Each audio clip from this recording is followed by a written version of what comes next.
청년들이요. 요즘 그 공무원 되겠다고 고시원에 박혀서 그 고생, 그것도 몇 년 동안 하시는 분들 굉장히 많으시죠?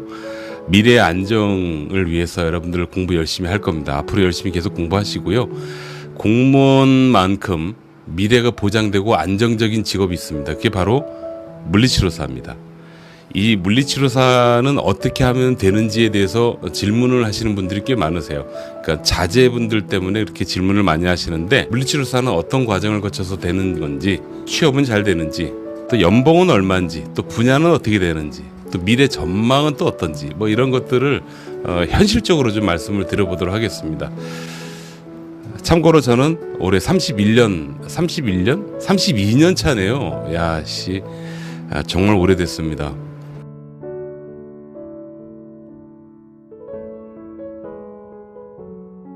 물리치료사가 되기 위해서는 3년제나 4년제 대학을 나와야지 됩니다.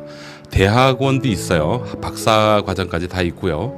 대학을 졸업을 하고 나면 바로 물리치료사로 일을 할 수 있나? 그건 아닙니다. 보건복지부 장관이 지정한 국가고시를 보셔야 돼요. 물리치료학과를 졸업하고 물리치료사 면허증을 패스한 친구들이 물리치료사가 되는 겁니다. 그리고 물리치료 행위를 하게 되는 거죠. 물리치료사 면허증이 없는 분들이 물리치료를 하게 될 경우에 그게 바로 불법 무면허 의료 행위가 되는 겁니다.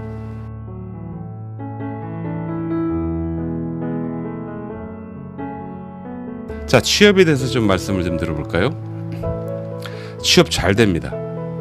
지금도 물리치료사를 못 구하는 그런 병원이 꽤 많습니다. 특히 지방으로 내려가면 갈수록 더 하고요. 서울, 경기, 도심권에도 마찬가지입니다. 취업이 잘 된다. 이 말은 여러분들이 잘못 들으시면 대단히 유망하네 라고 생각할 수 있어요. 반대로 얘기하면 이직률이 높습니다. 아직까지. 왜 이직률이 높은지는 잠시 뒤에 제가 말씀을 드리도록 할게요. 아무튼 취업은 잘 됩니다. 물리치료 선생님들 중에서 이런 분도 있어요. 한 6개월 정도 알바로 일을 해요. 알바하면 220, 250 정도 받더라고요. 알바 6개월 해가지고 그 돈으로 해외여행 가는 거예요. 욜로 하시는 그런 분들도 있습니다.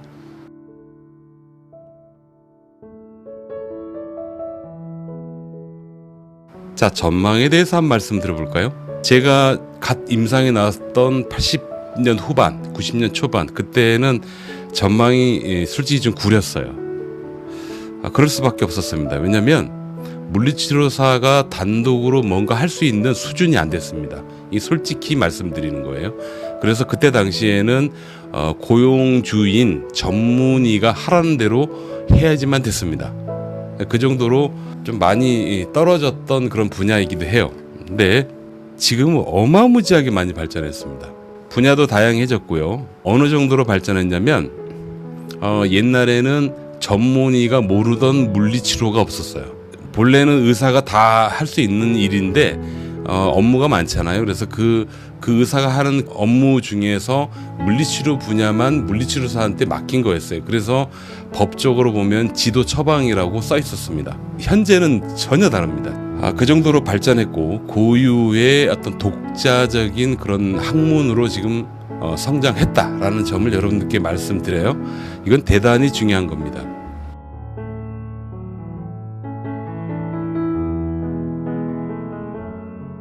자, 연봉에 대해서 좀 알아보도록 하겠습니다. 제가 아까 이직률이 좀 높다 그랬죠? 옛날에는 더 했어요. 그러니까 물리치료사로 나와가지고 막상 일을 해보니까 이건 미래가 전혀 안 보이는 거예요. 그때 당시에 그랬습니다. 그래서 도중에 포기하고 관두는 분이 되게 많았죠. 근데 지금도 이직률이 있습니다. 그런데 아예 물리치료 일을 안 하는 게 아니고 요즘은 잠깐 일하고 쉬는 그런 선생님들이 많으신 것 같아요. 지금 그 막 졸업한 친구들이 나오면 적어도 250 전후까지 받을 수 있을 거예요. 지방마다 좀 다릅니다. 지방으로 내려가면 초임이 굉장히 약한 걸로 알고 있어요. 너무 부정적이죠. 그런데 제가 조그마한 학회를 하나 끌고 있는데요. 저희 학회 선생님들 중에서 아주 많이 보시는 분이 한 2천 정도 보는 분도 있습니다. 그리고 보통 평균 연봉을 어림잡아 계산해 보면 세후, 그러니까 세금을 다 떼고 평균 연봉이 한 5,500 정도 되는 것 같아요. 5,500, 6,000 정도, 500 전후 정도를 벌고 있다라고 보시면 되겠어요. 물론 이거는 어느 정도 연차 3년, 4년, 5년 뭐 그 정도 되면 그때부터 조금씩 이렇게 좀 차이가 날 겁니다.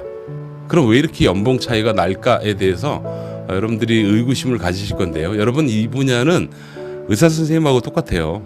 능력이 되고 실력이 되면 쇼빙해 가는 겁니다. 그리고 많은 연봉을 제공하는 겁니다. 예, 똑같습니다. 근데 그 편차가 어마무지하게 커요. 그래서 그냥 면허증만 따고 나온 친구들은 지금도 여전히 뭐 250 전후 벌면서 그냥 생활하는 분도 있고요. 공부를 무진장 많이 합니다. 저도 50이 훌떡 넘었거든요. 근데 지금도 미친 듯이 공부를 해요. 자기 부가가치를 높이기 위해서는 계속 자기 개발을 해야 되겠죠. 여러분들의 능력에 맞게끔 연봉은 굉장히 많이 올라간다라는 점 말씀드릴게요. 여러분 모르셨죠? 일은 언제까지 할 수 있을까? 제 개인적인 꿈이기도 하지만 저는 75살까지 일을 해보고 싶습니다. 왜냐하면 이 분야는 여러분 그 경험치가 깡패예요. 그러니까 숙련도가 아주 중요한 역할을 합니다. 그러니까 어느 분야를 파느냐, 어느 정도의 능력이 있느냐에 따라서 평생 직업이 될 수 있는 그런 분야다라고 말씀드릴 수 있습니다.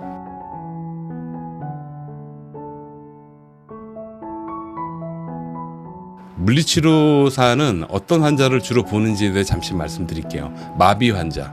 그래서 좀 주변에 왜 안타깝지만 중풍 혹은 사고 때문에 사지마비, 하지마비 뭐 그런 분들이 있죠. 아니면 뭐 부분마비라고 해서 손마비, 발마비, 안면마비 그런 분 있죠. 네, 이런 분들 치료하는 신경계 환자를 보는 그런 물리치료 선생님 계시고요.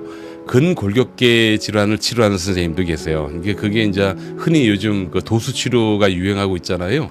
도수 치료를 하는 선생님들이 바로 근골격계 치료를 하는 선생님들이 되겠습니다. 각 분야별로 미친 듯이 공부하는 선생님들이 대부분이고요. 또 실제로 공부를 많이 하는 선생님들이 능력치가 높고 숙련도가 높다라는 점 여러분들 꼭 기억하시기 바랍니다.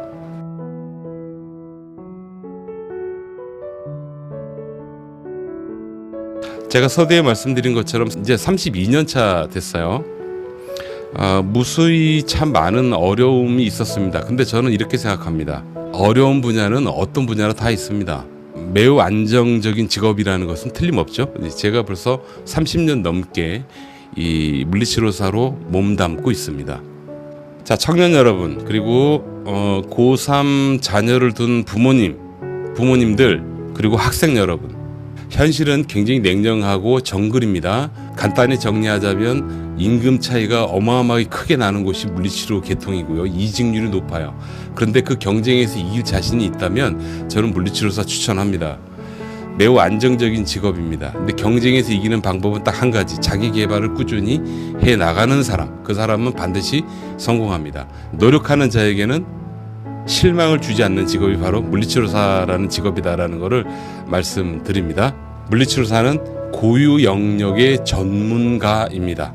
감사합니다.